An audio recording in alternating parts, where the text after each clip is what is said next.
He stood at the cliff's edge, trembling. The wind pressed against his back. Below, uncertainty. Behind, voices of doubt that had followed him all his life. He had been here before, but something felt different this time.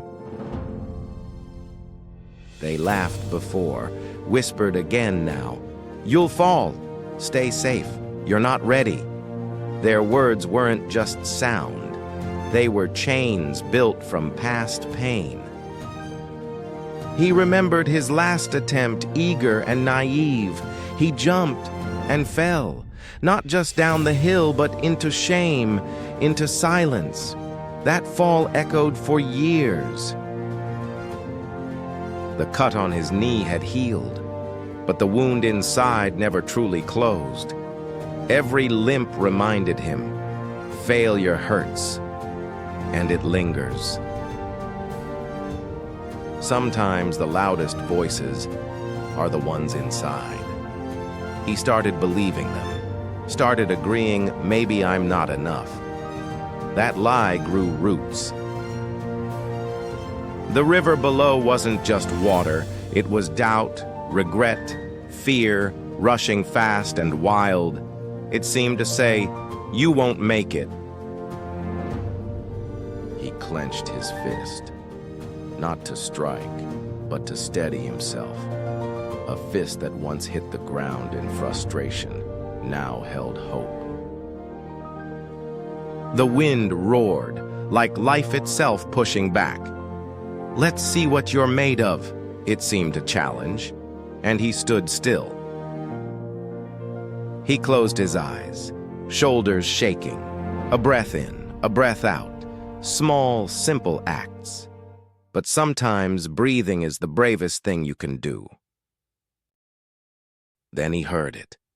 Not from the crowd, not from memory, from within, quiet, firm, one more try.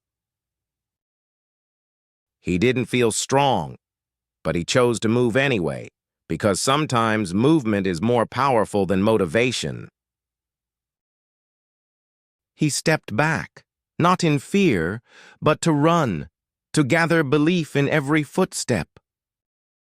Every insult, every moment of shame, every almost, they returned. But this time, he faced them, eyes open. He ran, fast, fierce, like he was chasing his future or finally leaving his past. He leapt, and in that moment time broke. He wasn't sure if he'd make it, but at least he wasn't standing still.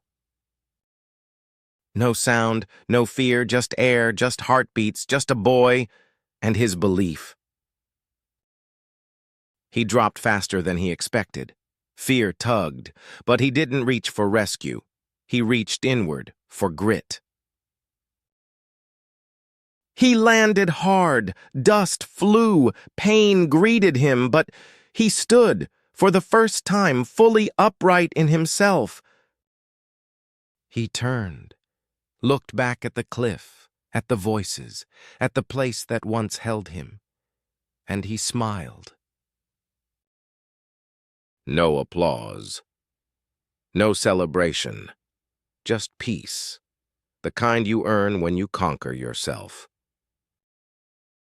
It wasn't pride. It was freedom. Freedom from who he used to be. Freedom to begin again. The scar didn't vanish, but it no longer spoke doubt. It told the truth now. You've healed. In front of him, an open path. No guarantees, but this time fear didn't lead. He did. A boy stood at his own cliff, watching, just like he once had, waiting for a sign that he could try too. One push doesn't guarantee success, but it guarantees growth, and sometimes that's everything.